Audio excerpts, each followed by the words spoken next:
जहां हम एकजुट होकर बैठ जाते हैं वही एक बहुत बड़ी ताकत है। और किसान, मजदूर, व्यापारी का चोली दामन का साथ है।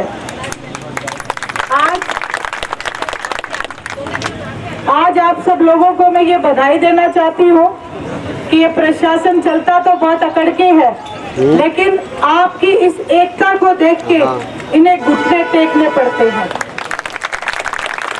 और यदि हमारी एकता इसी तरीके से कायम रही और हमारा काफिला और कारवां बनता रहा तो वो दिन दूर नहीं कि ये जो भारतीय जनता पार्टी और इनके सहयोगी दल जो अकड़ के बैठे हैं वो एक दिन आप सब लोगों के कदमों में होंगे। आज आप दिल्ली से लेके हमारा बिल्कुल हरियाणा या आखिर डबवाली तक मैं कहूंगी कि आता है, हर एक इंसान परेशान है और हर जगह धरने प्रदर्शन जारी है। जहां इतना विरोध पनपता हो वहां मुझे ये समझ नहीं आता कि ये सरकारी नुमाइंदे और सरकार में बैठे लोग जिन्हें आप लोगों ने चुन के भेजा है, ये चैन की नींद कैसे सोते हैं। मैं ये कहना चाहती हूँ आप सबको कि यदि हमें इन्हें इनकी औकात दिखानी है तो हमें अपनी एकता कायम रखनी पड़ेगी। और जो आज जो ये सोच रहे हो कि ये मजदूरों का आंदोलन है और जो ये सोचते हैं कि ये किसानों का आंदोलन है, वो ये गलत सोचते हैं। चाहे वो किसी भी दल का हो, चाहे वो किसी भी पार्टी का हो, लेकिन जो व्यक्ति आम जीवन जीता है, हमारी तरह रहता है, उन सब के लिए ये एक बहुत बड़ी परेशानी बनते जा रहे हैं राजनेता। तो जो इस मंच से दूर रहेगा, मैं ये कहूंगी कि वो इनके साथ पाप का भागीदार होगा। यदि हमें एकजुट होकर लड़ाई लड़नी है तो हमें सबको इस मंच को साझा करना पड़ेगा, चाहे वो व्यापारी है, चाहे किसान है, चाहे मजदूर है।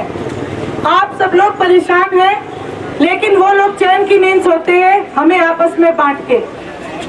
कभी ये कहते हैं कि ये खालिस्तानी है, कभी ये कहते हैं कि इनको ये तो एजेंट है, कभी ये कहते हैं कि ये कौमी लड़ाई हमारे बीच में डालते हैं, कभी कहते हैं कि ये तो बड़े किसानों का आंदोलन है, कभी कहते हैं छोटे किसानों का आंदोलन है, लेकिन आज तो कर्मचारियों का आंदोलन है। और ये वो कर्मचारी है जिनके बिना मैं ये कहना चाहती हूँ कि बड़े से बड़ा काम अधूरा होता है और वो सिरे नहीं चढ़ पाता। यदि हमारे कर्मचारी वर्ग ही परेशान हो गए तो ऊपर के सिरे के काम कौन करके देगा। आज एक कहते ना घमंड इंसान का, रावण भी थे, वहां ज्ञानी कहलाए थे, लेकिन रावण का घमंड रावण को लेके बैठा था। इसी तरीके से भारतीय जनता पार्टी आज घमंड के वशीभूत होके चकनाचूर होके गिरेगी। तो जितने भी मैं धन्यवाद देना चाहूंगी, ऐसे आशीर्वाद की हमेशा जरूरत होती है, मेरे बड़े बुजुर्गों का आशीर्वाद हमेशा मिलता है। तो इसलिए आपकी इस लड़ाई में इंडियन नेशनल लोकदल हमेशा, जिन्होंने हमारी हर महिला को सम्मान दिया है, मेरे मजदूर भाइयों के साथ है और किसान वर्ग के साथ, मेरे वर्ग के साथ 36 बिरादरी की यदि कोई सरकार रही है तो अब हमारी इंडियन नेशनल लोकदल रही है। आप सब लोगों के सहयोग से, आप लोगों से मैं ये विनती करती हूँ कि एक बार फिर आप मौका जरूर दें ताकि हम हमारे हरियाणा प्रदेश में राम राज लाने में कायम हो सके। आप सब लोगों ने यहाँ मुझे सुना, उसके लिए मैं आपकी धन्यवादी रहूंगी। लेकिन मैं आप लोगों से एक बात और फिर से कहूंगी कि हमें इतने से काम नहीं चलेगा। जितने भी जो इस मैं मंच के माध्यम से पूरे हरियाणा प्रदेश को कहना चाहूंगी कि मेरे इन कर्मचारी भाइयों का, मजदूरों का और किसानों का साथ दें, अपने घरों में ना बैठे रहे, क्योंकि ये भी तो गर्मी में बैठे हैं, ये अपनी फसल और नस्ल की लड़ाई आप लोगों के लिए लड़ रहे हैं, क्योंकि हम कहीं ना कहीं हर वर्ग आज परेशान है और हर वर्ग को खड़े होके एकजुट होके ये लड़ाई को लड़ना पड़ेगा। ये 1857 के स्वतंत्रता संग्राम से कम मत समझे आप, क्योंकि ये लोग भी ऐसी हटदर्मी पे उतरे हुए। वो अंग्रेज गोरे थे, फिर भी हमारा रंग का भेद था। ये अंग्रेज बुरे अंग्रेज है, इनका ना रंग का भेद है ना इनमें।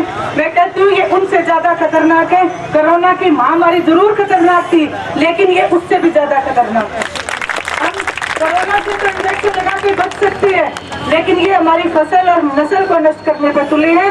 और साथ ही साथ मैं ये भी कहना चाहती हूँ सरकार से कि ये वो हिंदुस्तान है जिसने आज तक अपने ऊपर धक्काशाही किसी की नहीं चलने दी, चाहे वो हिटलर आया चाहे मुगल आए।